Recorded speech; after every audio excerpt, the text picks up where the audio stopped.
Oh yeah, hi everyone. My name is Ambra. I'm one of the GSOC student, and I'll share my presentation now. Share screen. Show Windows.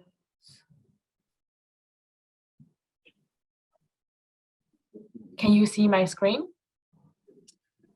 No, wait a minute. Yep. Okay. Can you see the presentation? Yes. Okay. It's not full screen. Is that a garden? Oh, never mind. It looks fantastic. Yeah, it's fine. I think you can go ahead whenever you're ready. Oh, okay. So do you see the presentation full screen? Now it became a bit smaller.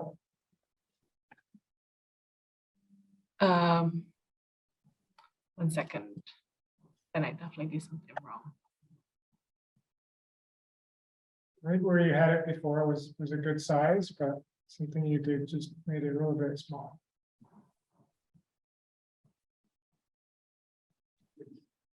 It became even smaller. Wrong way. Okay. No, I don't think Do you see the presenter view or the screen with only the presentation? Take it up gallery view. Yeah, and you'll hit your view button in the top right. Yeah. Yeah. And then close all your messages on the side and we'll get it this day. Yeah, it's better. okay, that's pretty good. Let's go with that. I think that's good enough. Yeah. I didn't get it. So you see the whole presentation on the screen? Yeah. Ah, okay, perfect. So my project, I'm working with DevDude, is about acoustic separation, and I am focusing on the pre-processing side. So I call my bit, I call analysis, and tomorrow DevDude will show the second part of presentation. So I based my work on a paper called Effective Denoising Strategies for Underwater Background Noise. And they mentioned a few techniques that I have tried and I'm still trying this summer. The first thing that I did was start analyzing a clip. So I found this clip in the Orca Sound website, which is an encounter between a humpback and a big killer whale in the Salish Sea. The orca calls are in the first 7 seconds of the recording, whereas the humpback grunt begin around the 12 second till the rest of the clip. Can you hear it? No, it's to be. You'll have to imitate it for us. It's a setting in the room where you have to bring the audio steady, otherwise they won't be able to. I think it's on her end though, right? Amber, can you, No, I don't think so. why don't you come here?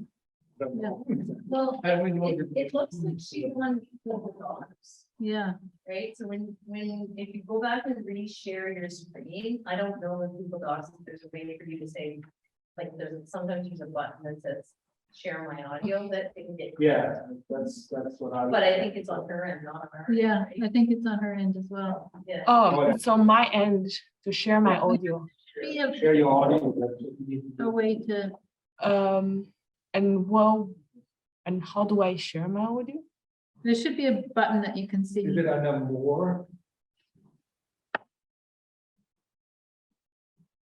On mine, it's under the mute button. There's a bunch of options there. I probably have more options than you do. Select microphone. Select microphone, select the speaker. Yeah. Then there's a mute and then there's an audio settings. Have only mute, unmute, Oh, you don't have and then audio select a microphone, select speaker. Audio settings. speaker. There you go. Speaker. there isn't a share my audio. Yeah. I cannot find it. It, like maybe under share screen, like. So when- what, yes, so when I did this, when you did your share screen initially, before you choose which screen you share, there's a button in the lower left-hand corner that says share audio. You have to stop. You have to Okay, stop I'll the screen sharing and start again. And Okay, I'll reshare. just before you choose which screen you're sharing, there's a Oh, button yes, to share audio. found it. Thank you so much. Okay. I'll replay the audio clip. 1 second.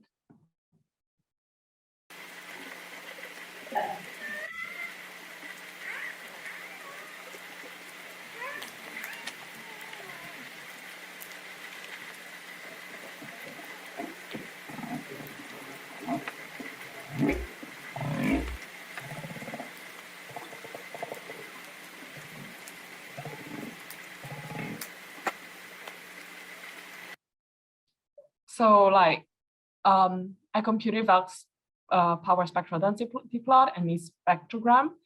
And I realized that like the humpback grunts have both like high and low frequency components. So that's why, because at the beginning I thought about thresholding.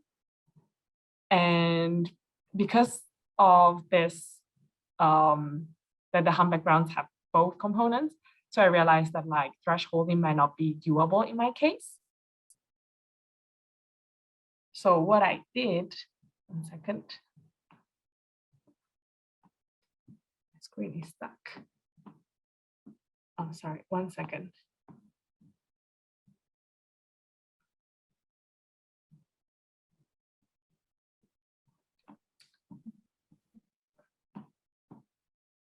Sorry, 1 second. My screen froze.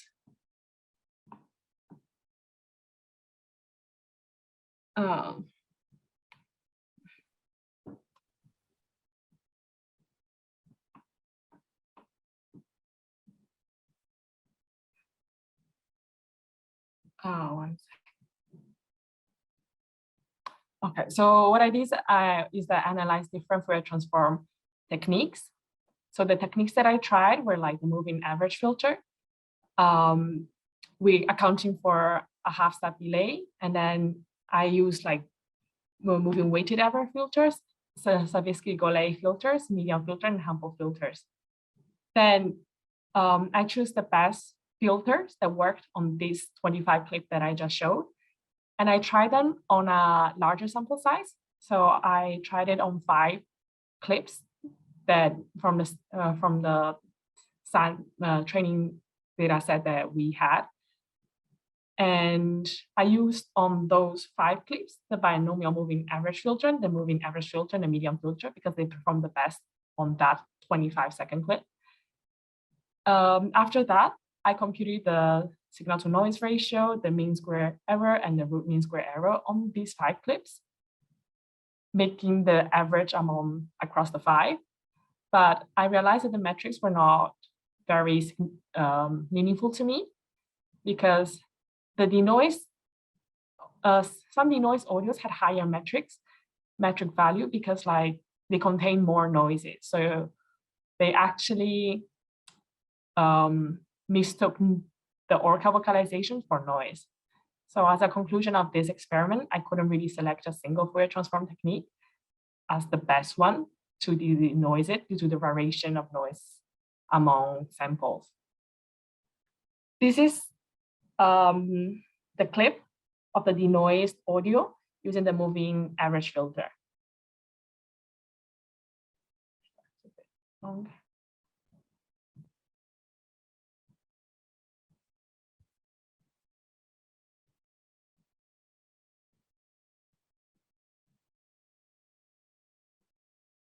Can you hear it?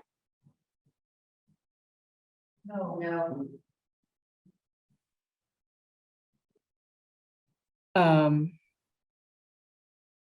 Okay, I'll send it later. But I did a second experiment with analyzing discrete wavelet transform on how they will perform in the denoising, I compare different parameters applied on the 25-second clip, the same 25-second clip that I use in the Fourier transform analysis too. And then the parameters I took into account were like the wavelet types, the wavelet length, and the different decomposition levels. For wavelet types, I read that the most commonly used for denoising are the Tau-Bechiers and the Simlets. And I held the other parameters constant using like wavelet 6 and decomposition level 5 and compare like how they perform, how Tau-Bechiers perform over compared to Simlets. And I realized that Simlet wavelets were more effective in reducing hand backgrounds while maintaining Orca calls. And I read that like this might be because like Simlets might have similar time characteristic to my original signals. Then I delve into different wavelet lengths. So wavelengths range before 2 and 20. However, I read that like wavelengths between 2 and 6 have the bigger effect on the result because shorter wavelengths have more noticeable variation in wavelet smoothness and impact wavelet coefficient more. So I compare wavelets with length 2, 6, and 20 while keeping the wavelet type, so Simlets, and level of decomposition constant, so level 5. Comparing level lengths 2, 6, and 20, I realized that like among these three values, wavelength 6 was the best for me since it preserved the first Orca calls while reducing some hand backgrounds.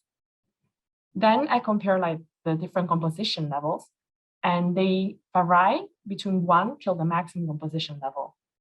I found a paper that was investigating about various composition level and how they affect hydrological time series modeling. And for them, they concluded that like decomposition levels under 6, they use Tau-Bechiers wavelets with wavelength 3.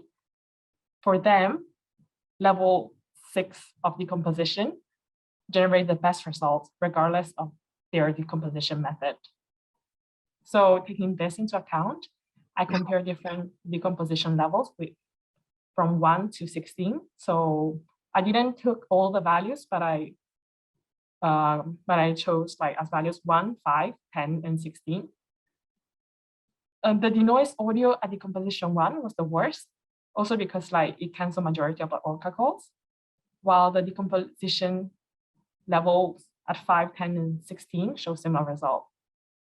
So as I didn't get like one optimal value for decomposition level, I tried to change the 25-second call with another 1 minute constant, 1 minute audio. So I changed the original audio into a 1 minute clip. And I tried with Simlets at wavelength 6 and at the 3 decomposition levels that worked beforehand. So 5, 10, and the maximum decomposition level. For the 1 minute call, the maximum decomposition level 17. And I realized that like for this new audio clip, Orca calls are slightly reduced at all 3 levels. Even though like at level 17 and level 10, they're providing nearly identical results, level 5 managed to reduce some background noise. So I confirmed with this that for my case, the level 5 is the best decomposition among the levels that I tried. So from this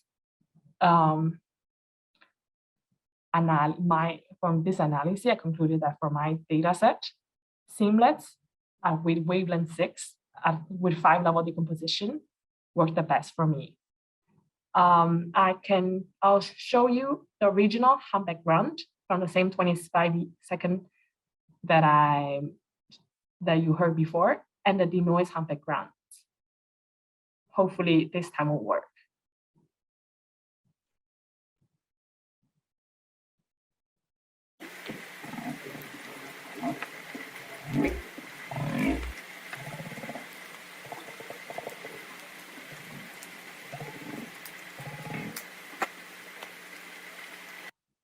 Did you manage to hear that?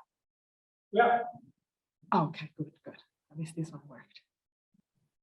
This is the denoise. The next one will be the denoise calm background.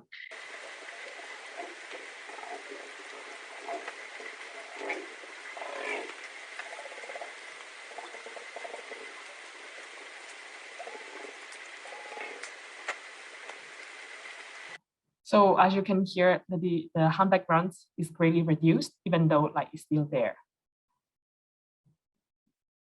Another thing that the dude and I created in this period was a software graphic user interface in which like the user can upload one or multiple MP3 or WAV files.